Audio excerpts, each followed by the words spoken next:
Olá, você que me segue no Rodrigo Silva Arqueologia. Nós estamos aqui para o nosso bate-papo semanal sobre Bíblia, teologia, religião e outros assuntos relacionados a isso. E hoje eu queria falar com vocês um pouquinho sobre algo que tem sido tema de meus estudos nos últimos tempos.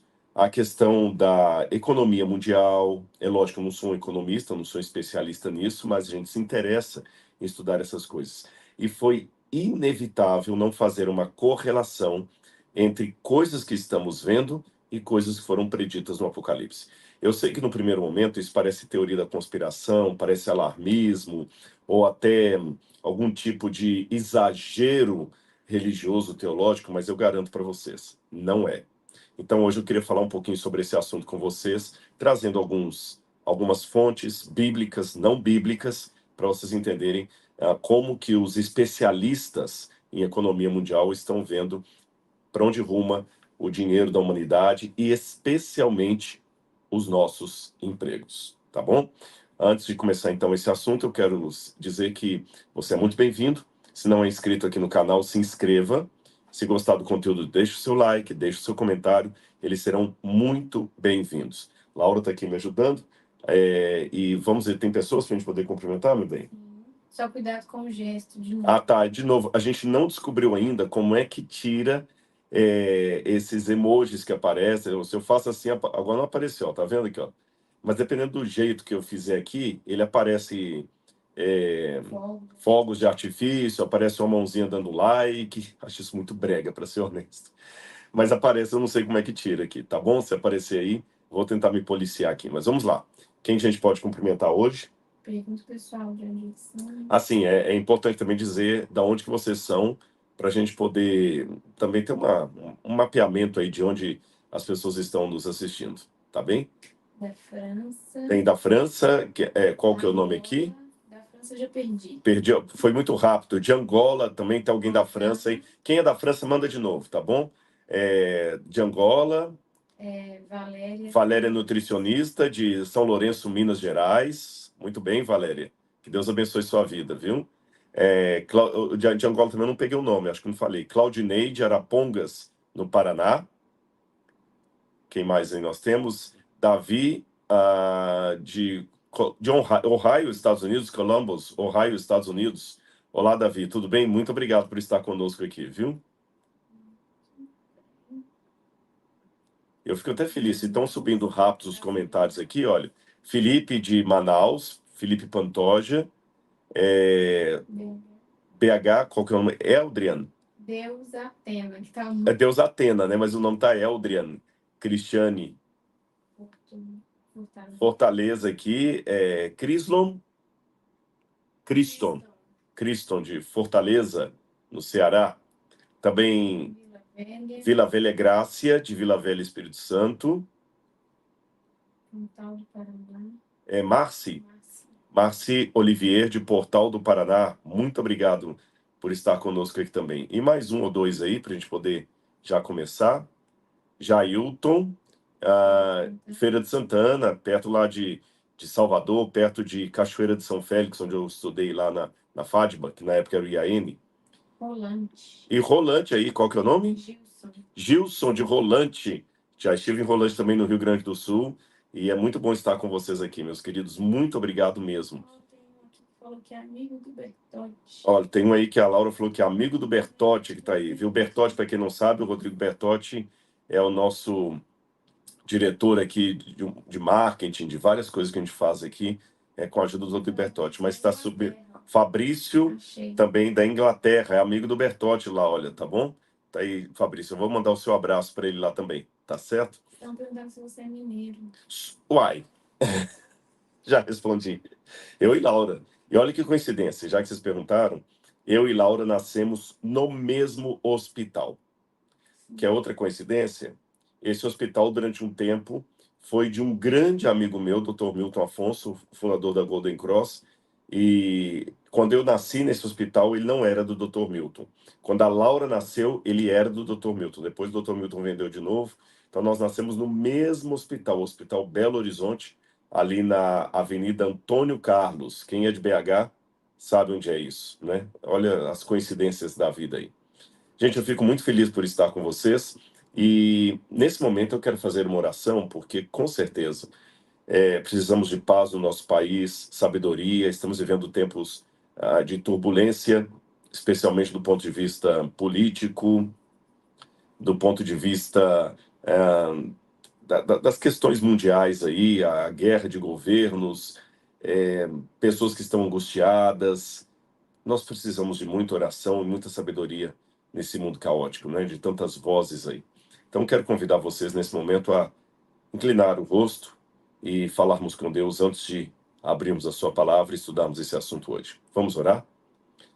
Amado Senhor, no sagrado nome de Jesus, eu ergo agora minha voz a Ti nessa live, com todos os que estão comigo neste momento, pedindo-Te humildade, sabedoria, amor, discernimento e perdão dos nossos pecados.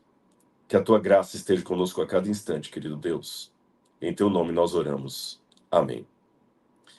Pessoal, tá muito quente aqui, eu tô com o ar-condicionado ligado. Se o barulho do ar estiver incomodando, falem aí que a Laura já pega ali. Mas para vocês estiverem tranquilos, porque o ar tá ligado aqui, ele tá fazendo um barulho grande aqui. Quem participou? Ah, é verdade. Ontem não.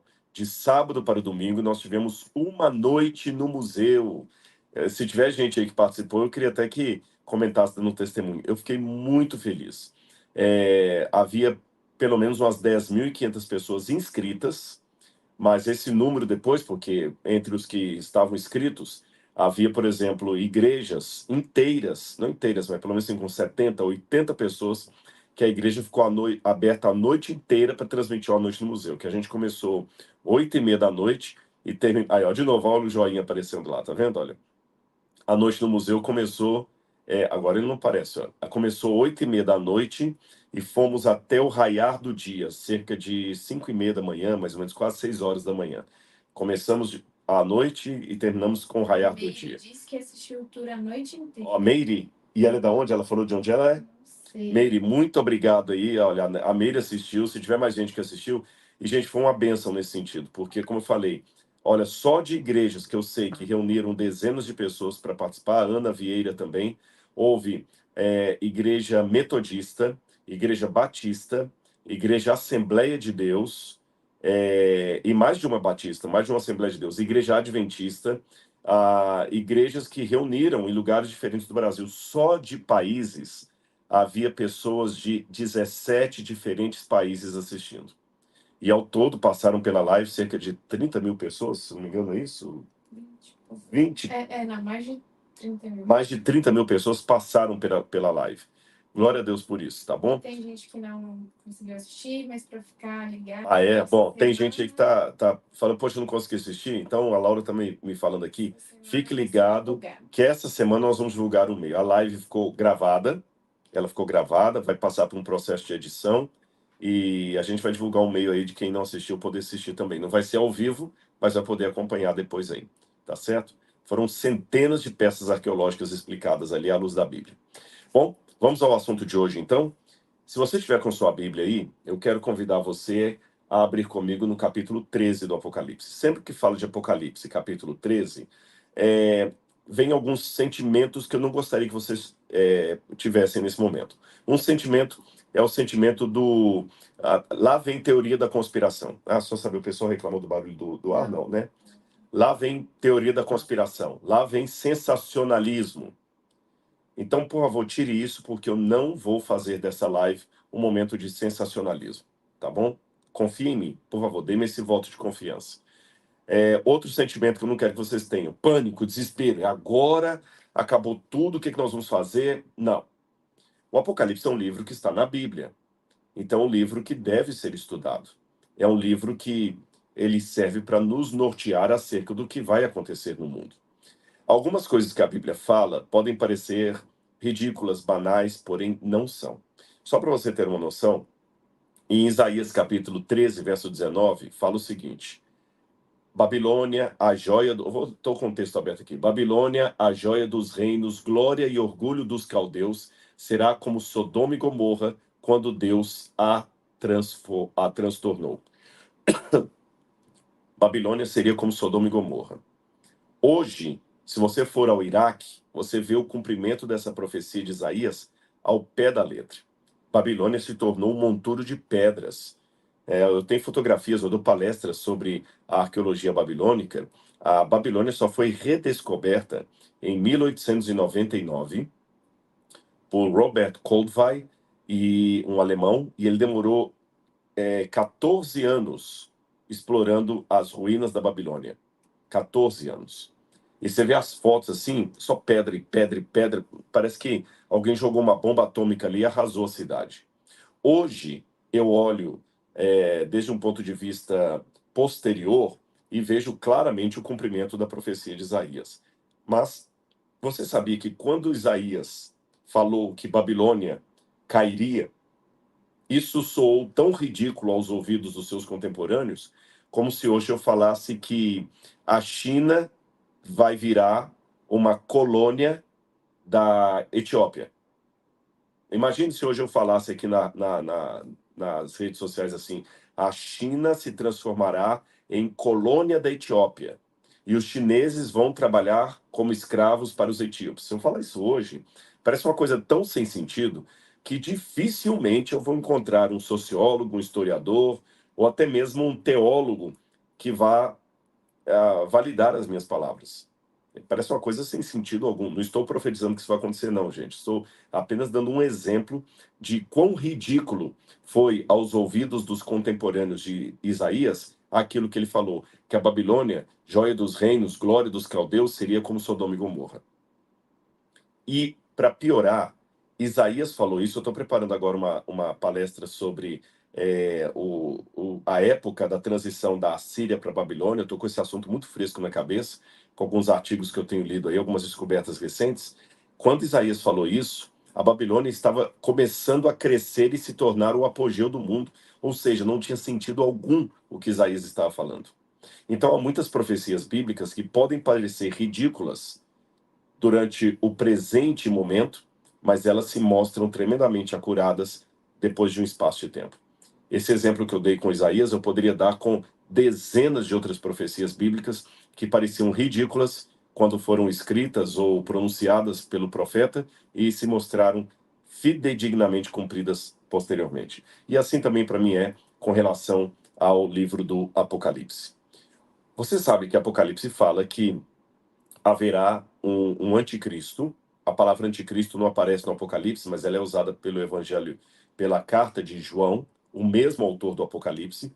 No Apocalipse ele é chamado de a besta que surge do mar, que juntamente com o apoio de uma outra besta que surge da terra, vão reunir todo mundo num só governo, e as nações inteiras vão ceder a essa nova ordem mundial, exceto uma minoria que vai ficar fiel aos mandamentos de Deus e, portanto, será perseguida por esse governo mundial. Parece até vitimismo falando assim. Eu sei que parece, eu tenho essa consciência.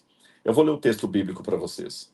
Apocalipse, capítulo 13, versículo 12 em diante. Ao falar da segunda besta que sai da terra e que dá suporte e apoio à primeira besta, a Bíblia diz assim: ela exerce toda a autoridade da primeira besta na sua presença e faz com que a terra e seus habitantes adorem a primeira besta, cuja ferida mortal havia sido curada.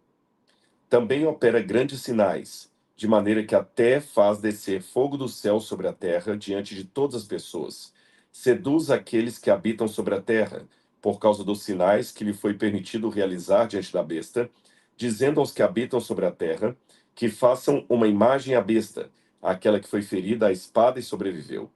E lhe foi concedido poder para dar vida à imagem da besta, para que também a imagem da besta falasse e fizesse morrer todos os que não adorassem a imagem da besta. A todos os pequenos, os grandes, os ricos, os pobres, os livres e os escravos, faz que lhes seja dada certa marca na mão direita ou na testa, para que ninguém possa comprar ou vender, senão aquele que tem a marca ou o nome da besta ou o número do seu nome. Aqui está a sabedoria. Aquele que tem entendimento, calcule o número da besta, pois é número de ser humano, pois esse número é 666. Uma maneira que o Apocalipse tem Bom, antes de falar disso, deixe-me apenas dizer para vocês da ridicularização que eu já acompanhei dessa passagem. Eu me lembro, por exemplo, quando eu estava da sexta para a sétima série, que seria o equivalente hoje ao quinto para o sexto ano, alguma coisa assim. Havia um professor no Colégio Sagrada Família, onde eu estudei, o diretor da escola, que ele era comunista e ateu, leitor de Marx e tudo mais. E eu lembro que eu havia pedido a ele, por questão religiosa, para não ir à aula sexta-feira à noite. Imagina, aquele homem que sabia ler russo, me chamou à sala dele e deu uma gargalhada me ridicularizando. Eu lembro disso até hoje. Até hoje. Foi nos anos 80. Ele falou assim: "Ai, por que isso?" E eu, na minha inocência, na época, eu comecei a contar para ele o Apocalipse. Falei com ele: "Olha, eu só sabia que vai haver um governo único." Que governo único? Ele deu uma risada, eu lembro até hoje. Ele virou uma cadeira giratória como essa que estou aqui e deu aquela gargalhada, professor Pinho, lembro até hoje. E ele falou assim: "Você acha que a União Soviética, na época era a União Soviética, a grande mãe Rússia, vai deixar Estados Unidos tomar conta do mundo ou qualquer outro governo único? Isso é ridículo, menino." Olha, ele foi bondoso no final das contas. Eu vou deixar você cumprir a sua religião aí, vou conversar com os professores, porque você é um bom aluno aí, segundo o colegiado dos professores, mas em breve você vai acabar com essas ideias aí de Deus, de religião, de Bíblia. Isso é ridículo. Haha, ele deu aquela gargalhada. Eu falei com ele assim: professor, não sei como vai cumprir isso não, mas vai cumprir. E ele deu uma gargalhada. E eu lembro também quando na aula de geografia, a professora falava do mercado como europeu, que na época eles achavam que unificar a Europa. Eu também falava que a Europa não ia unificar, porque o livro de Daniel falava que ela não ia se unificar, exceto na época do anticristo. E a professora também riu naquela época e tudo mais. Hoje, anos e anos depois disso, não cumpriu ainda Apocalipse 13, mas o professor Pinho talvez acompanhou. Eu não sei hoje onde ele está, não tem mais notícia nenhuma. Ele deve ter acompanhado a queda da União Soviética, a perestroika, a glasnost. Como hoje a Rússia está levantando de novo através do Putin, mas naquela época ela foi derrotada. O Muro de Berlim caiu. Muitas coisas vão mudando e mostrando que a profecia bíblica não é tão ridícula assim. Hoje já está se falando em governo único do mundo. E são até ateus que estão falando isso, não são religiosos. O mundo está caminhando para um governo único. E não é uma questão de se eu gosto disso, se eu defendo isso. É um caminho sem volta. São os políticos que estão dizendo isso. Calma que eu vou responder algumas perguntas que vocês devem estar fazendo aí. Como é que vai unificar o mundo inteiro, Rodrigo? Hoje, o Brasil está polarizado. Olha o que está acontecendo no Brasil. Se o Brasil não está conseguindo ficar unido em termos de política, como é que o mundo inteiro vai se unir em forma de política? Essa pergunta é legítima. E eu espero respondê-la hoje. Você traz um pouquinho da comida? Eu espero respondê-la hoje. Realmente, faz sentido. Eu vou colocar essa problemática aqui. Nem o Brasil está conseguindo se unir entre direita, esquerda, centrão. Se o Brasil, que é um país dos 250 e tantos países que há no mundo, se o Brasil, que é um só, não está conseguindo se entender, se Estados Unidos não estão conseguindo se unir em termos de democratas e republicanos, como é que o mundo inteiro vai se unir? Bom, vamos por etapas. A primeira coisa que me chama a atenção é que quando a Bíblia fala para calcular o número da besta, muitas pessoas, durante muito tempo, até da minha própria igreja, ficaram por demais preocupados em fazer cômputo de letra com nome, sabe? Qual que é o nome que dá 666? Aí uns pegam que é Nero, que o Nero em hebraico, Czar, Neron, daria 666. Outros pegando o nome de Hitler com um significado meio truncudo, fugiu a palavra, é um significado meio obscuro, truncoso, exatamente, que Hitler daria 666. Na época do Saddam Hussein, eu lembro de gente fazendo conta com o número de Saddam Hussein, o nome dele que daria 666. Vicarius Filii Dei, que é o nome do Papa que dá 666. Até o nome da Ellen White já falaram que dá 666, pegam o W de White e viram 2 vezes. Ou seja, todos esses nomes até hoje, para mim, não batem. Eu sei que alguns adventistas estão até assustados, porque o Vicarius Filii Dei, muita gente pensa que é, mas veja, o próprio comentário bíblico adventista fala que nós não devemos ficar presos demais a essa questão de esse número da, esse nome da isso, esse nome daquilo, esse nome daquilo outro. Não é posição oficial que nós tenhamos, tá certo? Então não é. Bom, pode ter uma possibilidade de um nome, outro pode até ser, mas eu já desisti desse negócio de ficar pegando o nome. Sabe por quê? Porque, em primeiro lugar, também desisti da questão de falar que o número da besta é 666. Aí o pessoal pega o código de barras lá, é 666. Não, o número da besta não é 666, é 666. Eu sei, alguns devem estar aí falando, mas o que a gente faz com a gematria? A gematria é uma prática que tinha no passado de você substituir o nome de uma pessoa por um número, considerando que eles não tinham um número arábico, as letras eram formadas, os números tinham valor de letra, por exemplo, em latim, né? O L era o 50, o C era o 100, o M era o 1000, o X é o 10. Lembra os algarismos romanos? Em hebraico também o Aleph é 1, o Beit é 2. Em grego também o Alfa é 1, o Beta é 2, assim por diante. Então, é verdade que tinha a gematria, onde eles pegavam, eu amo, por exemplo, tem um caso de Pompeia que escreveram no muro assim, eu amo aquela cujo nome é 318. Na verdade, ele está pegando as letras do nome da namorada e somando para dar 318. Então, eu sei que existe isso. Mas eu digo para vocês que até hoje, de todos os nomes que já apareceram, na época de Irineu de Lyon, eles falavam de Latinos, que era um nome que dava 666. Tem um outro nome também lá que usava na época de Irineu de Lyon, em 180 depois de Cristo. Ou seja, desde longa data, os cristãos têm apresentado nomes diferentes para dar os 666. Porém, nenhum deles, assim, foi aquele nome que caiu e falou assim: pronto, desse aqui não restam dúvidas. Temos certeza absoluta, não há nenhum. Não há nenhum. E chama a minha atenção que 666 é um número que vem da Babilônia. Tanto é que aquela imagem que o Nabucodonosor mandou erguer, ela era um múltiplo de 6. Eram 6 côvados por 60 côvados. O 6 na Babilônia era um número místico. O 6 na Babilônia era um número místico e divino. Então, aqui nós temos no Apocalipse uma forma de mostrar uma maneira profética de contradizer a filosofia da Babilônia. Tá certo? Ficou claro isso aqui para vocês? Então, aquele que tem entendimento calcula o número da besta. Quando diz isso em grego, diz assim, olha, a palavra calcule em grego é conte com as pedras, contabilize, escolha um candidato, sabe? Porque eles também usavam esse número para calcular. Você vai falar assim, quando fala assim, eu vou votar em fulano de tal nas eleições, em grego você fala assim, eu vou contar, porque você escolher um candidato era por pedrinhas. Então você escrevia o nome da pessoa numa pedra.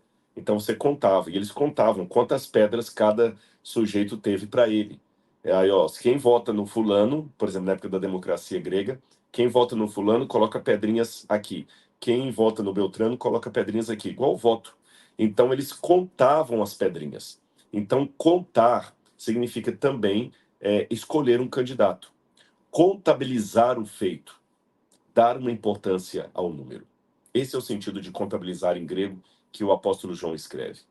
Então me chama a atenção que esse anticristo no final tem alguma coisa a ver com algoritmos, com números, com contabilização de resultado.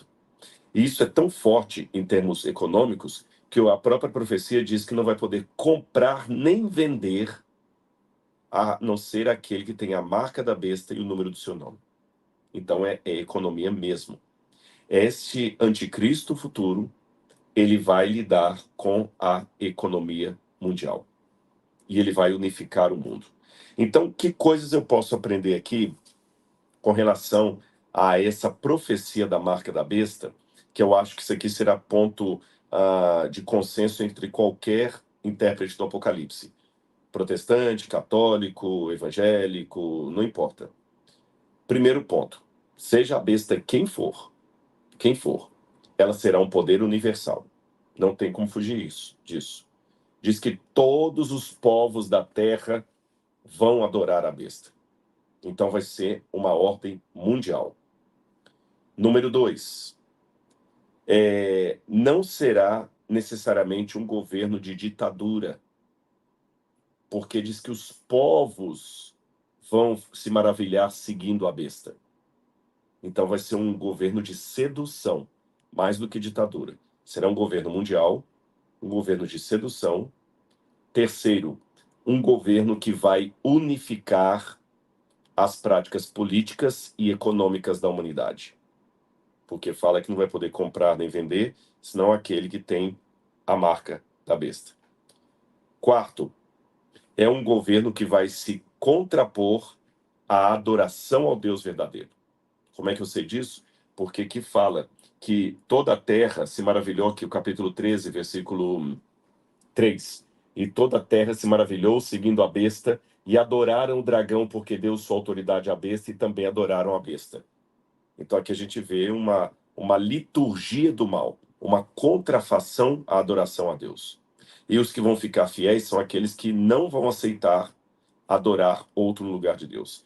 E, finalmente, será também um governo que terá relação com a fidelidade ou a infidelidade dos povos em relação a Deus. O mundo será dividido em dois grupos: aqueles que serão fiéis a Deus e aqueles que serão fiéis à besta. Não haverá aqui nenhuma neutralidade. Ou você será de um lado ou será do outro. Ficou claro? Se você quiser anotar esses pontos aí, eu repito para você.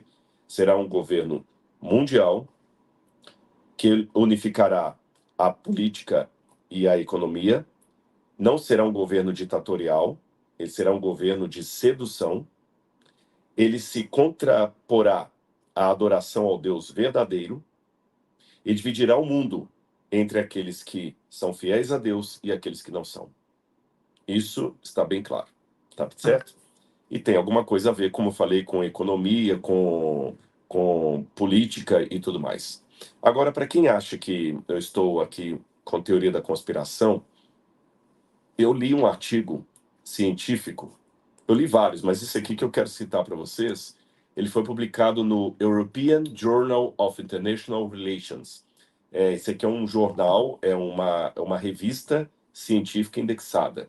E é um artigo de economia, foi escrito pelo cientista político Alexander Vent, e ele escreve assim, o título é Por que um Estado Mundial é Inevitável? É um artigo em inglês. Why a World State is Inevitable. Essa palavra é difícil de pronunciar em inglês. Por que o Estado Mundial é inevitável? E me chamou a atenção o que ele escreve aqui nesse artigo. Primeiro, o título já diz muita coisa. Por que um Estado mundial é inevitável? Ele defende, esse cientista político, e veja bem, gente, não é um artigo que foi publicado em revista Veja, não é um artigo publicado em revista de escola dominical ou de escola sabatina, não é um artigo publicado por um leigo, não é um achismo de um youtuber, é um cientista político, tá bom? Ele defende o seguinte, vou ler para vocês aqui, ó. Um Estado mundial é um caminho inevitável. Se não tivermos um Estado mundial, a humanidade vai eclodir. E ele dá várias argumentações aqui. E ele mostra também vários políticos e cientistas políticos que concordam com ele. E ele defende que a formação de um Estado mundial deveria cumprir alguns requisitos. Um deles, isso aqui me chamou atenção, assumir o monopólio da violência organizada. Gente, eu achei isso tão forte. Ele falou assim, um Estado mundial deveria ter como requisito assumir o monopólio da violência organizada. O que ele quer dizer? Esse governo mundial não poderá ser uma ditadura. Quando eu li isso, eu falei, uau, tá dentro do que eu tinha entendido do Apocalipse em relação ao anticristo. Mas ele tem que... olha a explosãozinha aí dos fogos de artifício que eu falei. Mas ele tem que assumir uma violência organizada. O que quer dizer com isso? Ele precisa usar a força contra aqueles que se opuserem a esse establishment. Mas usar a força, de que maneira? Ele tem que ter o monopólio da força. Deixa eu explicar isso para vocês. E qualquer explicação que eu der aqui, gente, não estou defendendo a agenda A ou B. Então tá bom? Então ninguém vai escrever aqui nas notas. O Rodrigo é globalista, o Rodrigo está defendendo isso aqui, que absurdo, que decepção. Eu só estou descrevendo. Não emiti opinião nenhuma. Ele diz que esse uso da força é o seguinte. Hoje, qual está sendo o grande problema? Qual a ameaça que estamos vendo hoje? O risco de uma terceira guerra mundial e do uso da guerra nuclear. Aquela guerra fria que tanto aterrorizou o mundo nos anos 60, 70, ela agora voltou com força. O grande medo hoje é que o Irã resolva usar uma guerra nuclear para atacar Israel. Israel tem a bomba atômica, Israel revidar. E se Israel revidar o Irã, imagina a situação. E se a Rússia entrar nessa situação aí? E se a Índia também entrar? E os Estados Unidos, se quiserem também usar um míssil nuclear?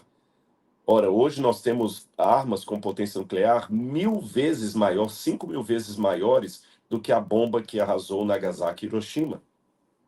Então, o que precisa ter hoje? Esse governo mundial, esse Estado mundial, ele precisa ter o monopólio da energia nuclear para que nenhum governo ameace outro.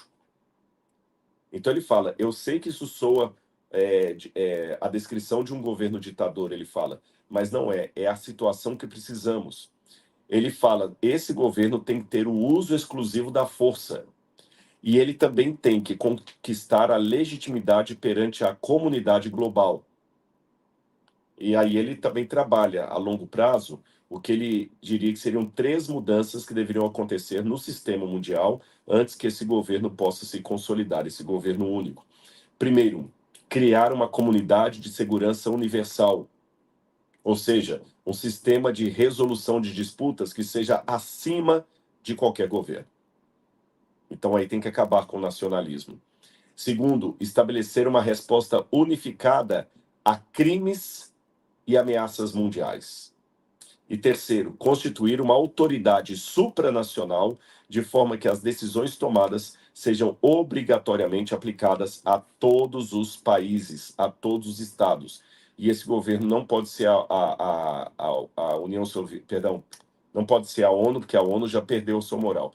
Só um detalhe, eu esqueci de mencionar a data de publicação desse artigo aqui. Ele foi publicado em... engraçado, não apareceu aqui a data. Tudo bem, eu vou procurar aqui onde é que está a data dele, que eu tenho que fazer citação aqui. Ok, peguei aqui, ó. Ele está já levantando aqui, a internet está um pouquinho lenta, daqui a pouco ele vai me dar a data aqui, 2003. Foi publicado em 2003 esse artigo, tá bom? Foi publicado em 2003 na European Journal of International Relations, 4 de 2023. Bom, 2003, corrigindo. Outra coisa que me chama a atenção aqui é que esse artigo não é o único. Há outros artigos científicos que estão sendo publicados de pesquisadores que nem fazem qualquer relação com a Bíblia e falam que o mundo tem que caminhar para um governo único. Tanto é que existem hoje até alguns livros, como por exemplo um deles que eu vou ler para você aqui, chama-se Unicracia, Governo Único Mundial. Utopia, Novo Começo ou Destruição Total? Esse foi um livro escrito por Chester Pellegrini, e ele fala qual seria o maior problema da humanidade. Aí ele coloca lá filósofos, políticos, cientistas. Não é bem um livro acadêmico, não, mas ele traz uma boa fundamentação teórica ali. E ele fala, né, o mundo precisa acabar com a anarquia das relações internacionais, pois corre o risco de simplesmente deixar de existir durante um possível conflito bélico. Então, em Unicracia, ele acaba mostrando um arcabouço do conhecimento e pesquisa de uma visão filosófica abrangente de um projeto interdisciplinar sobre o governo único mundial. Aí eu vou citar agora dois nomes que você certamente conhece. O primeiro deles, Elon Musk.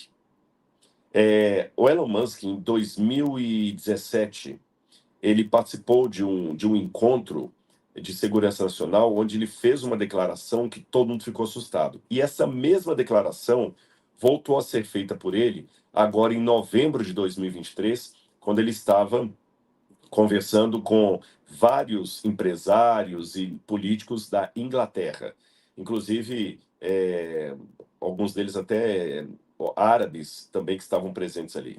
Inclusive tem um vídeo disso aí na internet que está rolando, que é muito recente. Em ambas as situações, Elon Musk, que é um camarada que ele pode não ser um acadêmico, mas é uma voz a ser ouvida, porque também não é nenhum fanfarrão. É o homem mais rico do mundo hoje.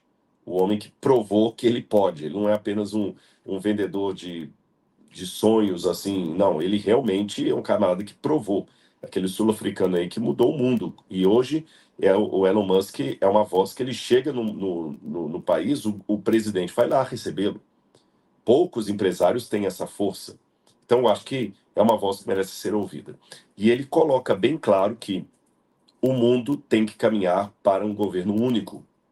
E ele ainda faz uma afirmação que tem a ver com o título da live dessa noite, que os empregos vão desaparecer. Os empregos vão desaparecer. Por quê? De acordo com Elon Musk, a inteligência artificial vai substituir os empregos. A inteligência artificial. E ele fala, não é uma coisa que eu estou falando que me agrada, não é algo que eu quero, é algo que eu constato. A inteligência artificial veio para ficar. E ela vai substituir as pessoas. E a grande preocupação, o Elon Musk fala o seguinte, a minha grande preocupação do ponto de vista filosófico é que no futuro as pessoas vão deixar de trabalhar. E o governo único vai ter que criar um sistema de previdência universal, onde um certo salário básico vai ser dado a todos pelo governo, porque pouquíssimos terão emprego.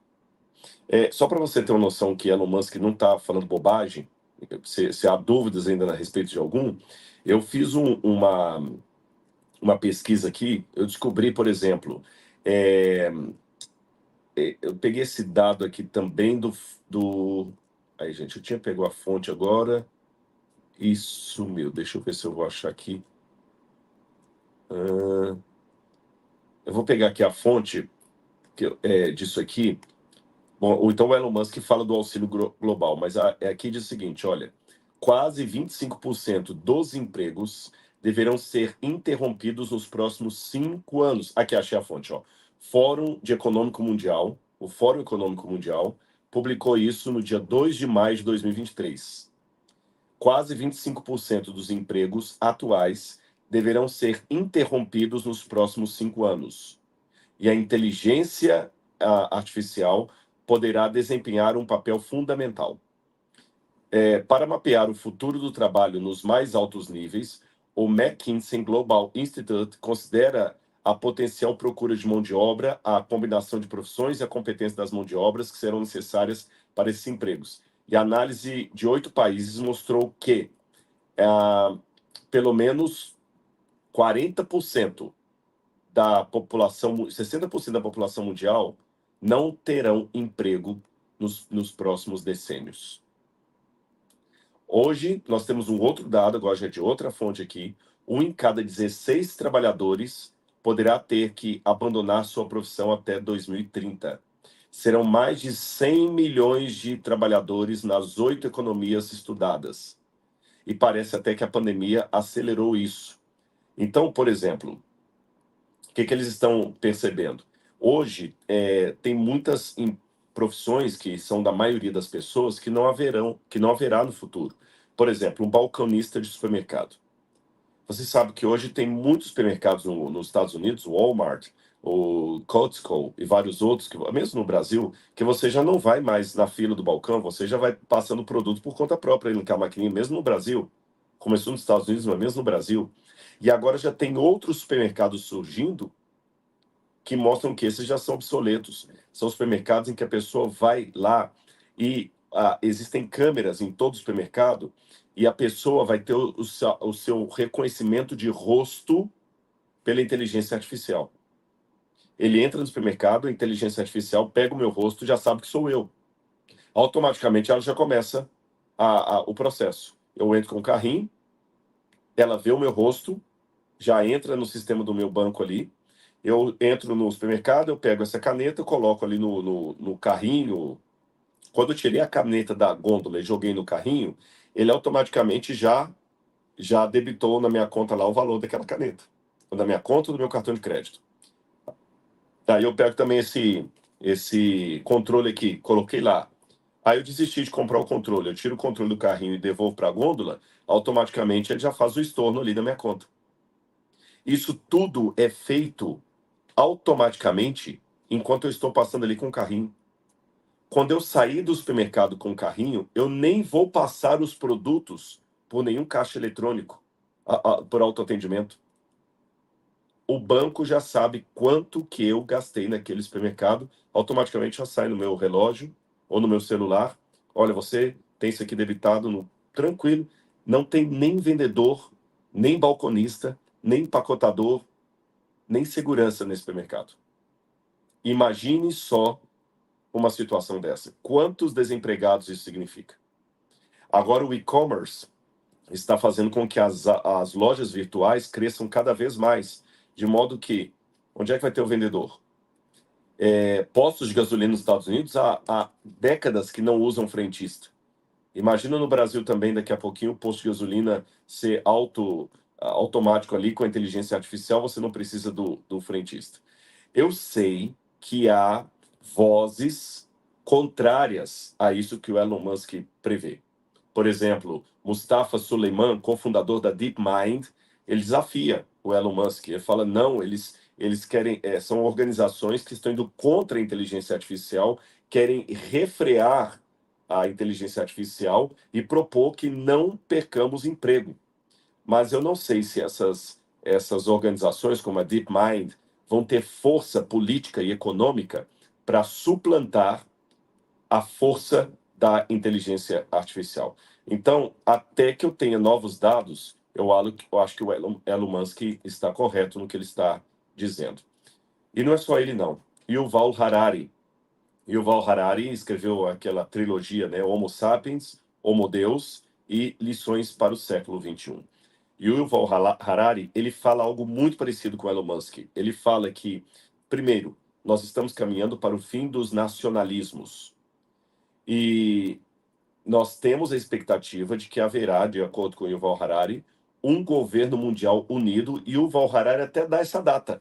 Ele acha que será por volta de 2050. Por volta de 2050, segundo a perspectiva de Yuval Harari, o mundo estará maduro em termos econômicos e tecnológicos para ter um governo único, que possa encontrar uma solução para o desafio do trabalho e do mal-estar social. Alerta que não somente o problema do desemprego em massa, mas também a transferência de autoridade de humanos para algoritmos. Isso aqui me chamou muita atenção.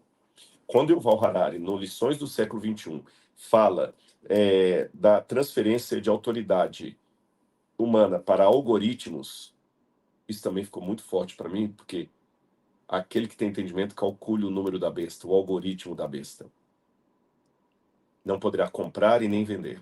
Embora, é lógico, esse governo único terá um ser humano à frente dele, de carne e osso, como eu e você, eu não acho que vai ser Satanás materializando em forma humana, eu não creio nisso, não creio que será um computador gigante que vai dominar o mundo inteiro, porque a Bíblia fala, calcule o número da besta porque é número de homem. Então, se é número de homem, o anticristo será um homem, mas um homem à frente de um sistema algorítmico. E esse sistema algorítmico tem tudo a ver com o que o Apocalipse diz e com o que esses homens estão dizendo que acontecerá. Lembrando uma coisa que eu esqueci de citar do Elon Musk, ele falou que o único problema dele é de ordem filosófica. Como é que o ser humano vai encontrar significado para a vida se a maioria dos adultos vão ser inúteis? Esse foi o Musk que falou. E o Val Harari, ele supõe que a solução do governo mundial vai ser o seguinte: o papel moeda vai deixar de existir. O dinheiro vai ser apenas virtual.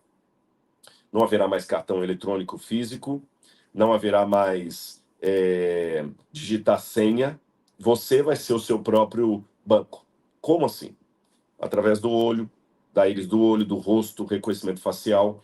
O governo vai controlar a economia mundial de tal maneira que ela vai ser apenas números fictícios. E o governo vai creditar para você todo o mês um valor de créditos.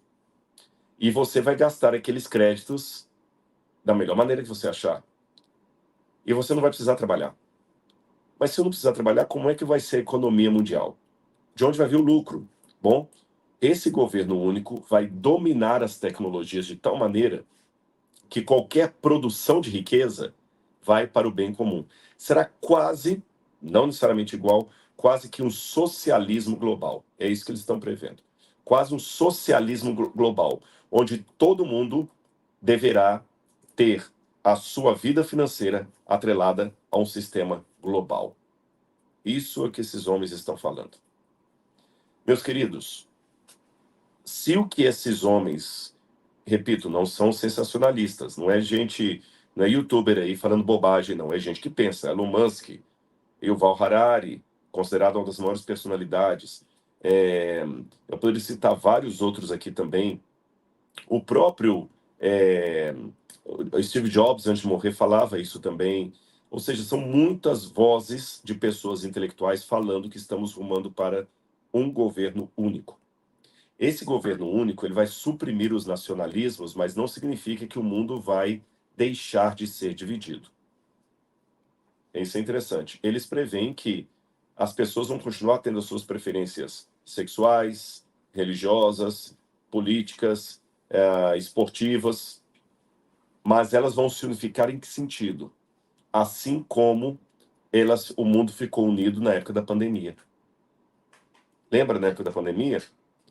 O iraniano, quem estava no Irã, usou máscara. Quem estava em Israel também usou máscara. Quem estava na Palestina usou máscara. Quem estava no Brasil usou máscara. Quem estava nos Estados Unidos usou máscara. Quem estava na Rússia usou máscara. Quem estava na Ucrânia usou máscara. Quem estava na Caxemira usou máscara, mesmo tendo problemas com quem estava na China, na Índia. Quem estava na Coreia do Norte usou máscara, assim como quem estava na Coreia do Sul. Ou seja, esse governo único vai ser um fator que vai obrigar todo mundo a se unificar por um objetivo comum, por um propósito comum.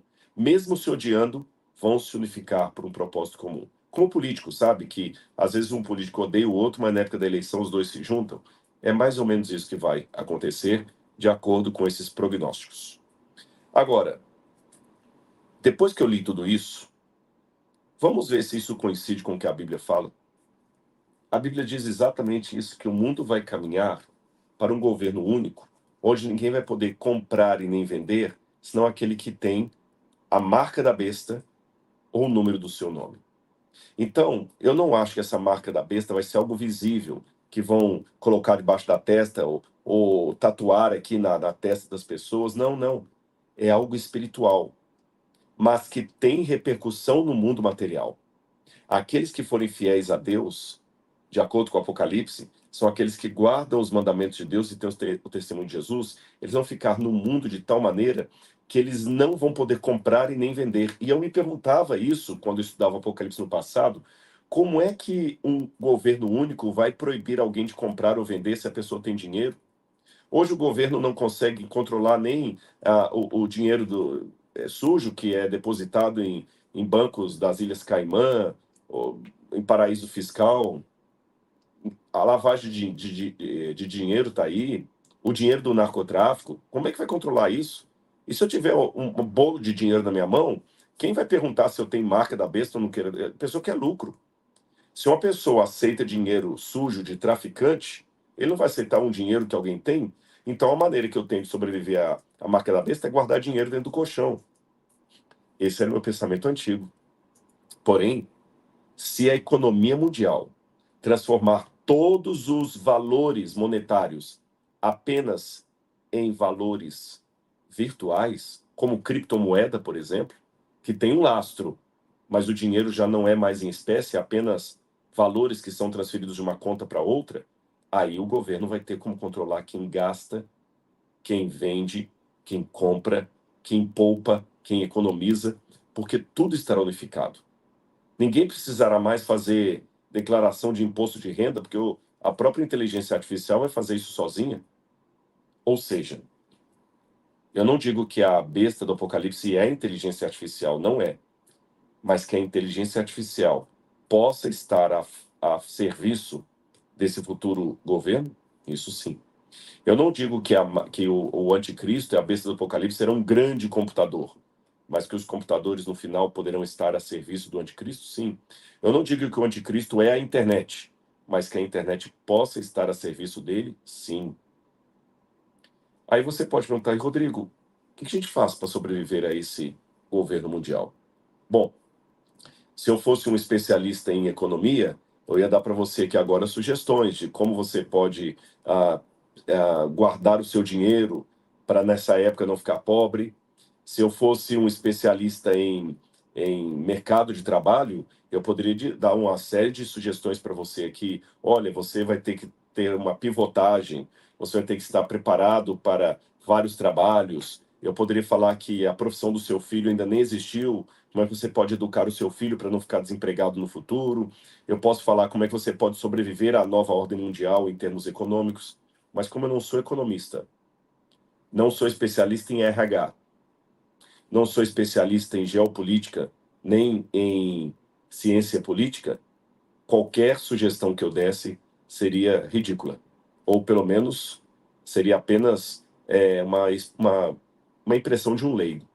Então eu não posso dar nenhuma sugestão para vocês como sobreviver a esse novo governo. Aí você vai ter que conversar com um especialista como Elon Musk, ou Yuval Harari, ou qualquer outro que eu podia citar. Mas, como eu sou cristão e teólogo, um conselho eu posso dar. Como você pode se posicionar diante desse novo governo? E a resposta é muito simples. Ficar fiel ao lado de Deus. Ficar fiel, custe o que custar. E, Rodrigo, como é que eu vou saber quando esse governo chegar? É simples. O Apocalipse dá a dica. Quando esse governo se levantar contra os mandamentos de Deus, esse é o sinal. Tá certo? Eu não acho que é pecado usar a internet. Estou usando a internet para falar da Bíblia com vocês. Eu não acho que é pecado investir em criptomoeda ou em bolsa de valores. Eu não tenho dinheiro em criptomoeda, mas se eu tivesse valores assim grandes, eu investiria em criptomoeda. Não acho que é pecado investir na bolsa de valores, não. Não é pecado guardar dinheiro na poupança, não é pecado ter um pouco de dinheiro em dólar, um pouco de dinheiro em ações, não é pecado. Não é pecado se preparar para ter um bom emprego de jeito nenhum. E também não é pecado usar inteligência artificial. Nada disso é pecado.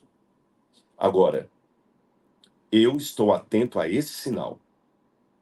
Quando o mundo começar a tomar passos cada vez mais largos para uma unificação,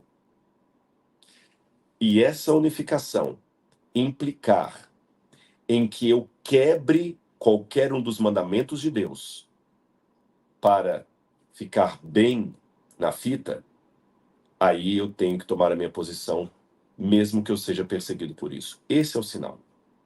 Então não fique com sensacionalismo e agora, e agora, e agora.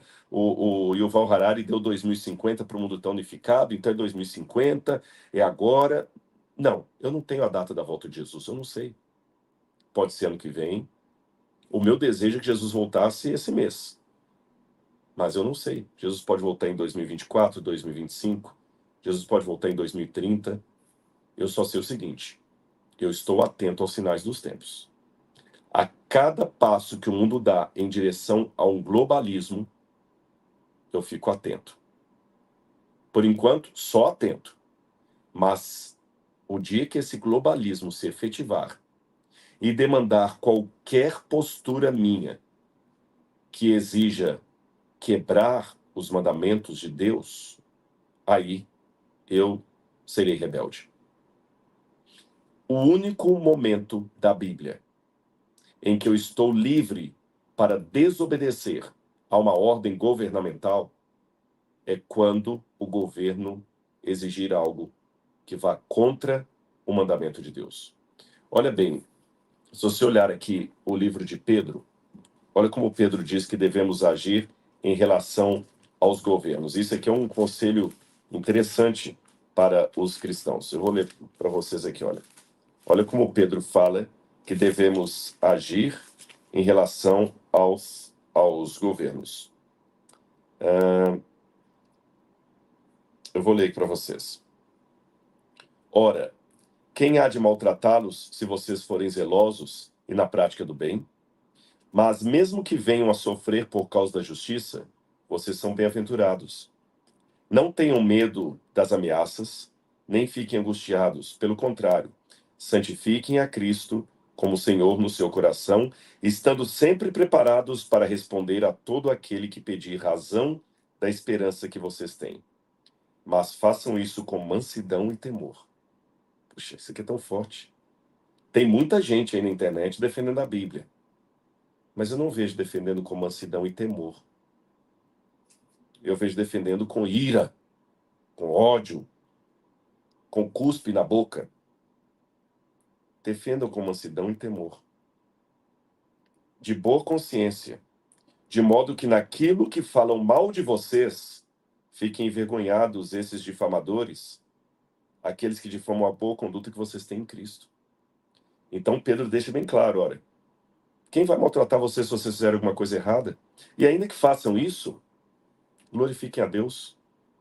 Vou continuar.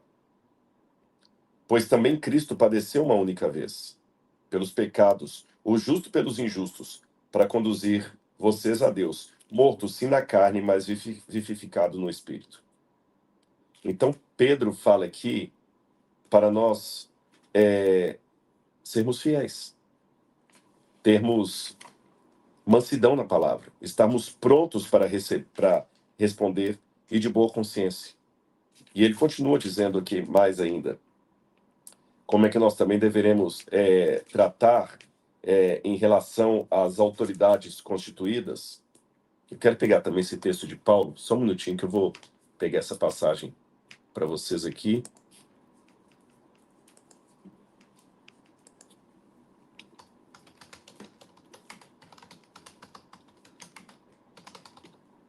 Quero pegar esse texto aqui também de...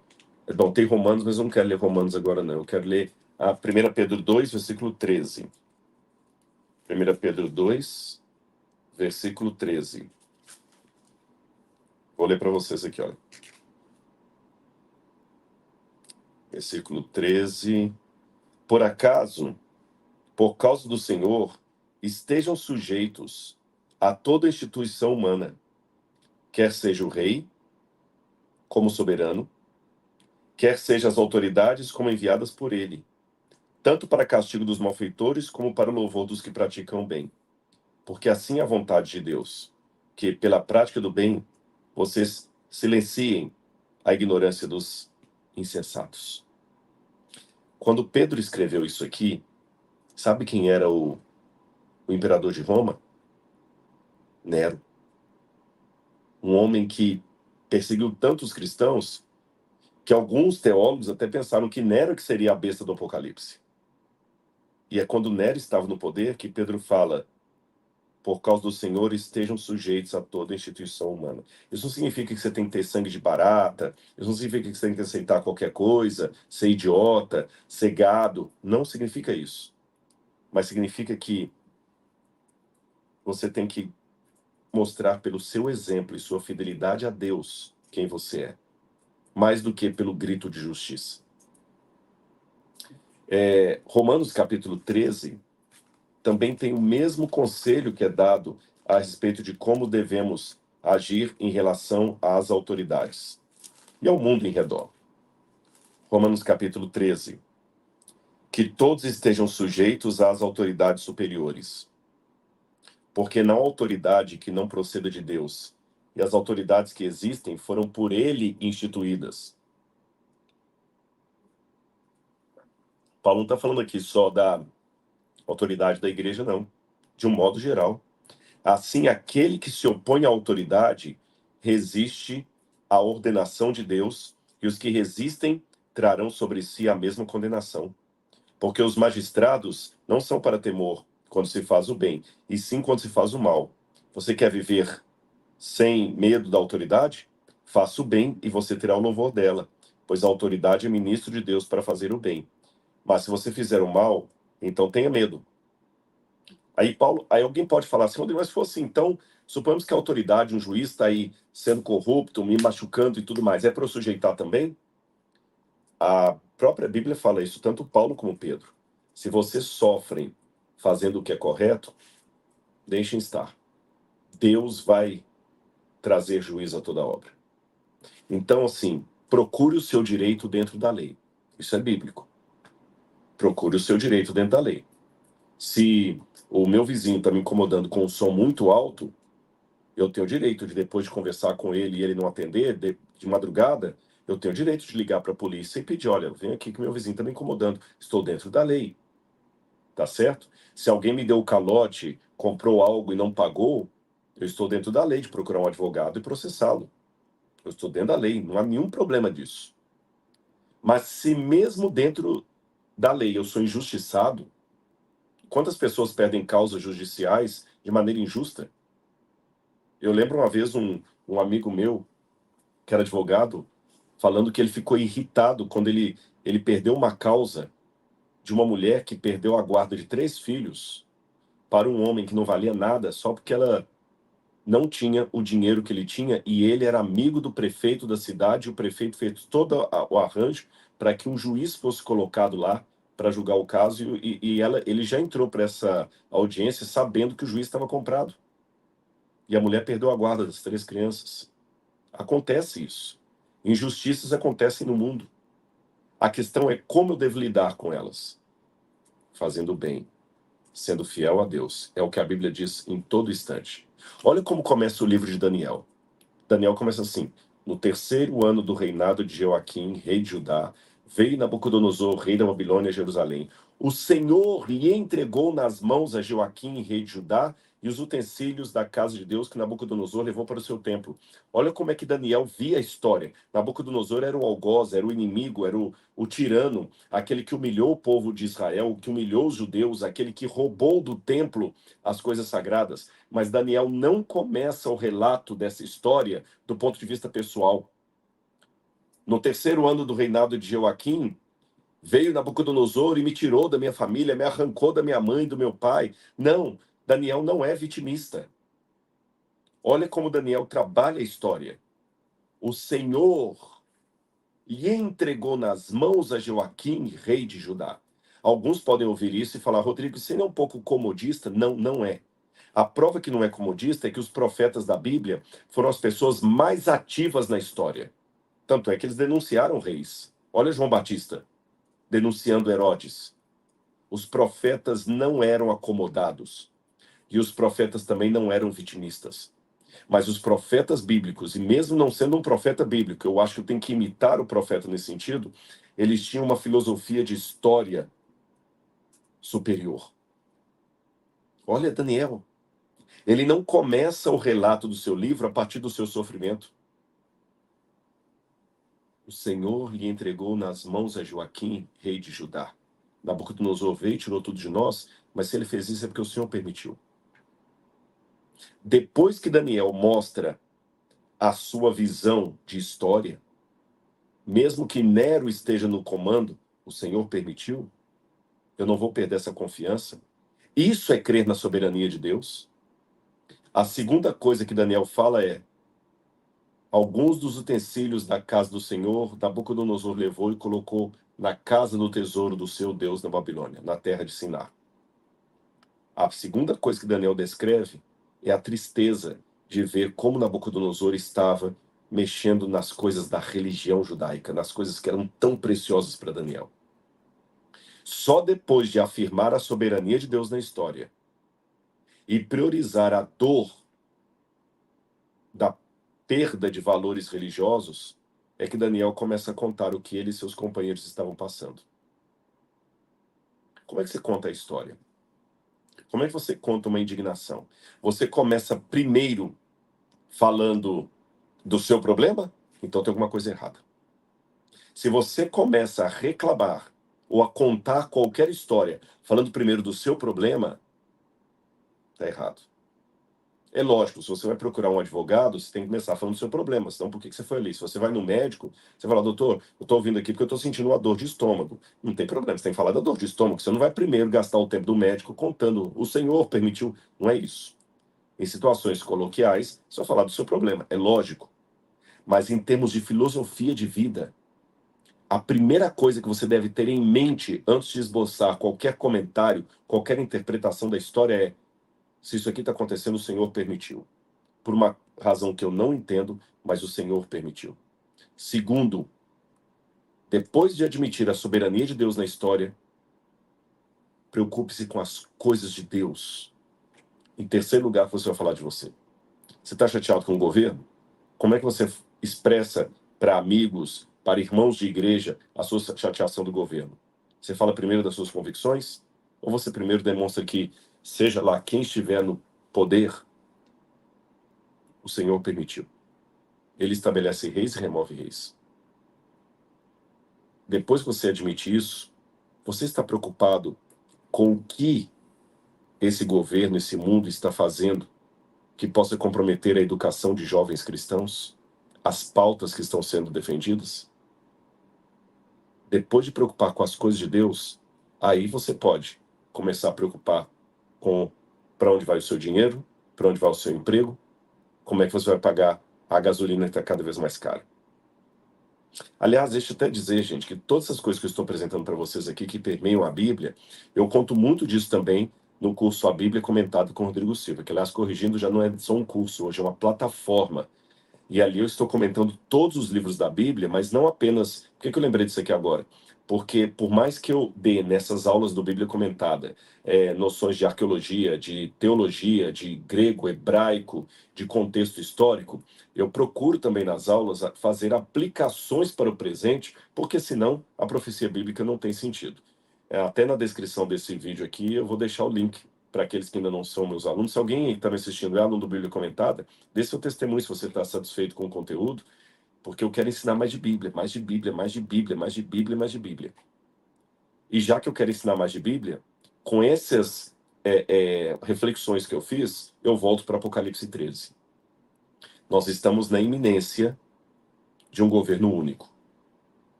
O mundo caminha para isso. O próprio presidente atual do Brasil, Lula, falou do governo único. Todo mundo está aí.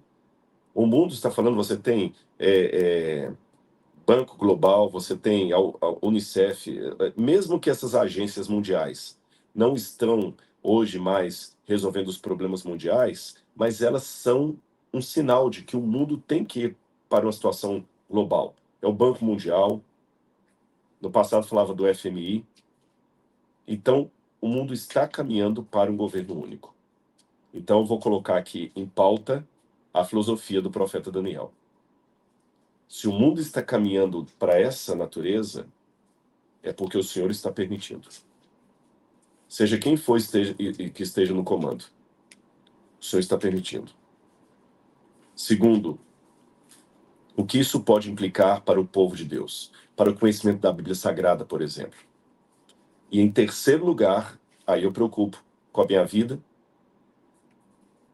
Preocupo em termos, porque o próprio Pedro fala, lançando sobre ele toda a nossa ansiedade, porque ele tem cuidado de nós.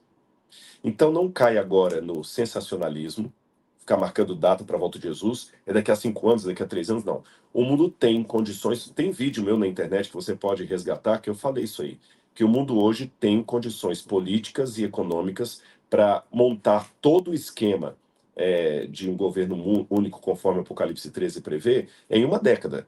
Tem vídeo meu falando isso aí. Mas isso é uma perspectiva humana. Mas a data da volta de Jesus eu não sei. Mas fique atento aos sinais. Governo único, E o dia que ele pedir alguma coisa que vá contra a lei de Deus, aí como Daniel. Daniel foi fiel à Babilônia. Daniel foi lá para o palácio de Nabucodonosor. Daniel aprendeu a língua dos caldeus, estudou na Universidade dos Caldeus, se tornou um conselheiro, um ministro do governo da Babilônia.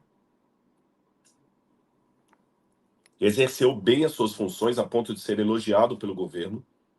Mas, quando o chefe dos eunucos exigiu que Daniel e seus companheiros comessem a carne que Deus não permitia comer, Daniel falou assim: não, senhor, não vamos comer.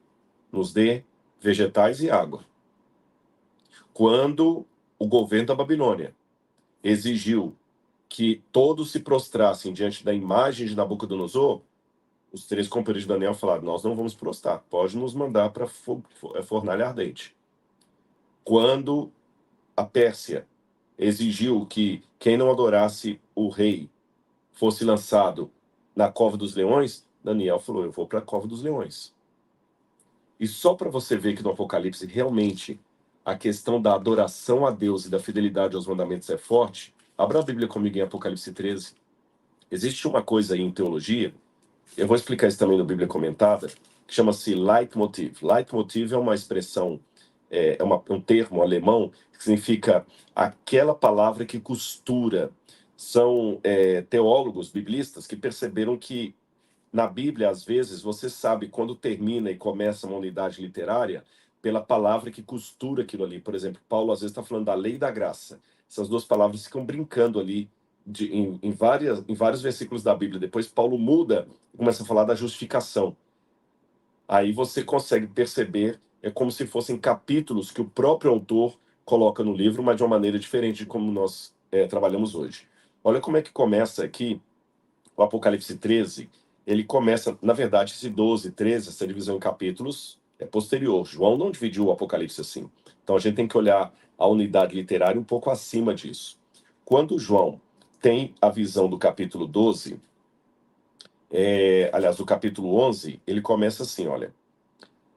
11, verso 19. Abriu-se então o santuário de Deus que se acha no céu. E foi vista a arca da aliança no seu santuário. E sobrevieram relâmpagos, vozes, trovões, terremotos e grande chuva de granizo. A que João está fazendo referência aqui? Ao Sinai. Quando Deus entregou a lei no Sinai, Deus falou e houve vozes, trovões, relâmpago, terremoto, chuva de granizo. E o que é a Arca da Aliança? A Arca da Aliança é justamente aquele baú que ficava dentro do lugar santíssimo do santuário, onde Deus mandou Moisés depositar o quê? Os 10 mandamentos, a lei de Deus. Aí você continua lendo, no capítulo 12, versículo 17, fala assim: o dragão ficou irado contra a mulher e foi travar a guerra contra o restante da descendência dela, ou seja, os que guardam os mandamentos de Deus e têm o testemunho de Jesus. Percebeu? Quando você vai para o capítulo 13, versículo 10, última parte, diz assim: aqui está a perseverança e a fidelidade dos santos. Aí quando você vai para o capítulo 14, versículo 12, diz: aqui está a perseverança dos santos, os que guardam os mandamentos de Deus e a fé em Jesus. Percebeu? O que costura o leitmotiv de tudo isso aqui? Os mandamentos de Deus e a fé em Jesus. Os mandamentos de Deus e a fé em Jesus. Junto com esse leitmotiv, você tem o tema da adoração costurando tudo aqui. A besta é adorada por todos os homens e mulheres da terra. Eles continuam divididos ainda, porque diz que todo grande, todo pequeno, todo escravo, todo livre, todo rico, todo pobre. Então o mundo não vai ser unificado assim, como na Coreia do Norte, todo mundo usando o mesmo uniforme, sabe? Não é aquela ideia do grande irmão, todo mundo usando o mesmo uniforme, ganhando o mesmo salário. Não, continuará tendo rico e pobre. Mas todos dependentes do governo único, mesmo rico, porque o dinheiro dele vai estar todo na mão do governo, é um dinheiro virtual. E a adoração. E qual que é o grande ápice da besta? Da segunda besta, quando ela faz uma imagem, a primeira, e manda todo mundo adorar. Aí vem o suprassumo disso, que é quando fala da marca da besta, ela é dada sobre a testa e sobre a mão. Depois você dá uma olhadinha na internet aí, é interessante que você vai ver muitos judeus de Jerusalém orando ali no Muro das Lamentações. Coloca assim, judeu orando Muro das Lamentações. Coloca na internet assim no Google, judeu orando Muro das Lamentações. Aí vai nas imagens. Você vai ver muitos judeus orando ali e ele colocando na testa uma caixinha preta aqui e uma tira aqui assim e outra caixinha preta também na mão. O que seria isso? Ora, quando a gente vê essa caixinha preta na testa e na mão, isso aqui é um resumo da lei de Deus, que Deus ordenou ao povo de Israel que tivesse consigo para resumo e demonstração da fidelidade do povo de Israel. Eu vou ler para vocês aqui, Deuteronômio,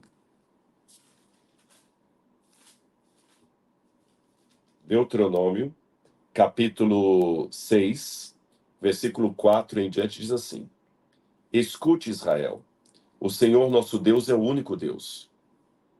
Portanto, ame o Senhor teu Deus de todo o seu coração, de toda a sua alma e de toda a sua força. Estas palavras que hoje lhe ordeno estarão no seu coração. Você as inculcará a seus filhos, e delas falará quando estiver sentado em sua casa, andando pelo caminho, ao deitar-se e ao levantar-se. Também deverá amarrá-las como sinal, em hebraico. Sinal e marca são sinônimos. Como sinal. E olha que interessante. Como sinal onde? Na tua mão. E elas lhe serão por frontal entre os olhos. Sinal na mão e frontal entre os olhos. A bem da verdade, o judeu hoje coloca essa faixa na mão esquerda, que ele fala que é a mão do coração. Porque como no mandamento fala, as terás no teu coração, então como o braço direito é o braço do coração, o judeu amarra aqui. Por isso que você vai ver o judeu com uma tira aqui, uma caixinha aqui na mão e outra na testa, onde está o resumo da lei de Deus, que ele tem que amar. O que é a besta do Apocalipse, senão a contrafação das coisas de Deus? Ela também dá um sinal, uma marca na testa e na mão. Será a contrafação da lei de Deus. Então, meus queridos, o único conselho, sugestão, apelo que eu faço a todos vocês é: evitem o sensacionalismo. Como disse Pedro, eu li as passagens bíblicas para vocês, só estou repetindo.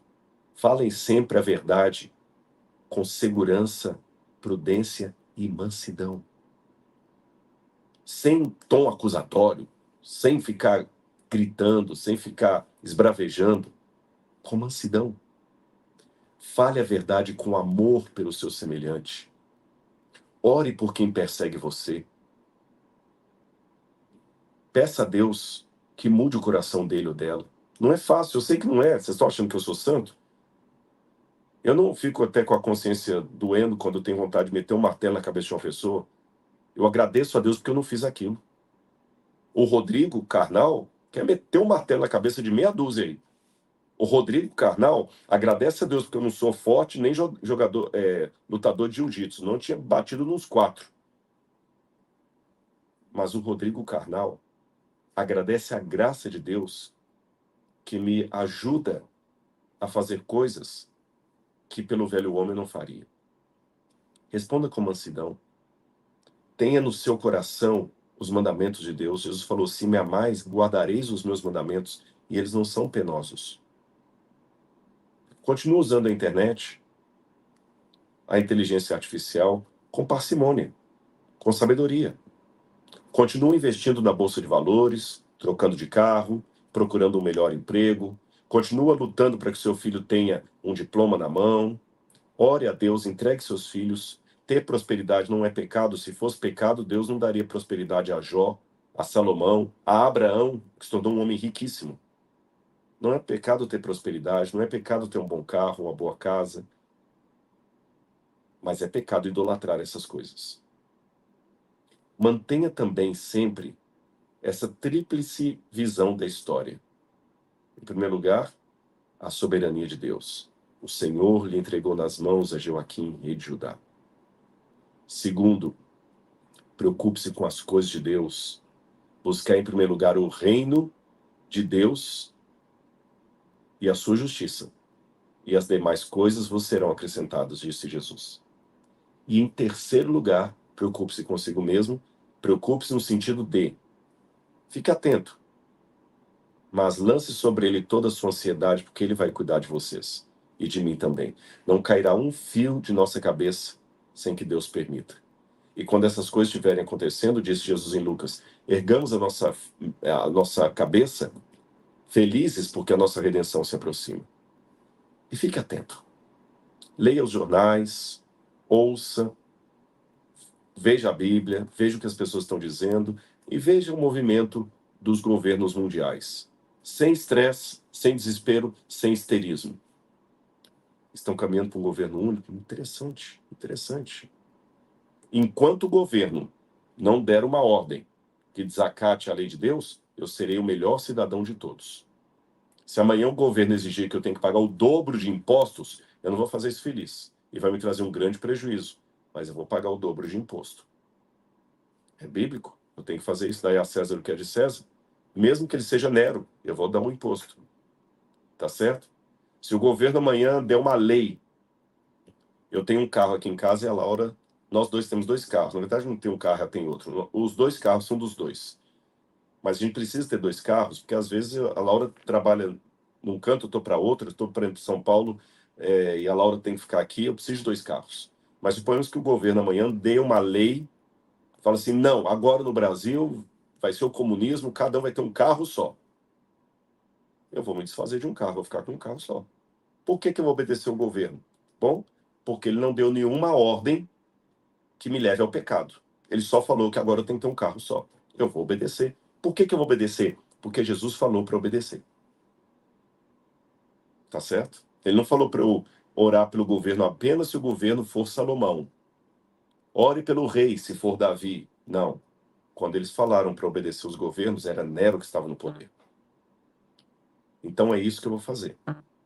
Agora, o dia que esse governo, seja ele nacional ou mundial, colocar qualquer lei que me obrigue a transgredir um dos 10 mandamentos, desculpe. Aí o Rodrigo está fora. Mesmo que isso arque perseguição sobre mim e minha família. Que você tenha essa decisão também em sua vida agora. Hein? Porque é para isso que eu estou aqui, sempre lendo a Bíblia para você, para preparar cada um para os dias vindouros. O que eu citei do Elon Musk, do Yuval Harari e de outros aqui, é uma projeção humana. Eles podem estar errados, mas também podem estar certos. De um modo ou de outro, é muito interessante a coincidência entre o que diz a Bíblia acerca do futuro e o que esses homens agora estão dizendo, não é? Então, vamos observar os sinais dos tempos. Foi Jesus que aconselhou isso. Que Deus abençoe você. Mais uma vez o convite para você ser meu aluno no Bíblia Comentada e que Deus abençoe a sua vida e continue sempre estudando a palavra de Deus e pedindo a unção e o esclarecimento do Espírito Santo. Um grande abraço. Tchau, tchau.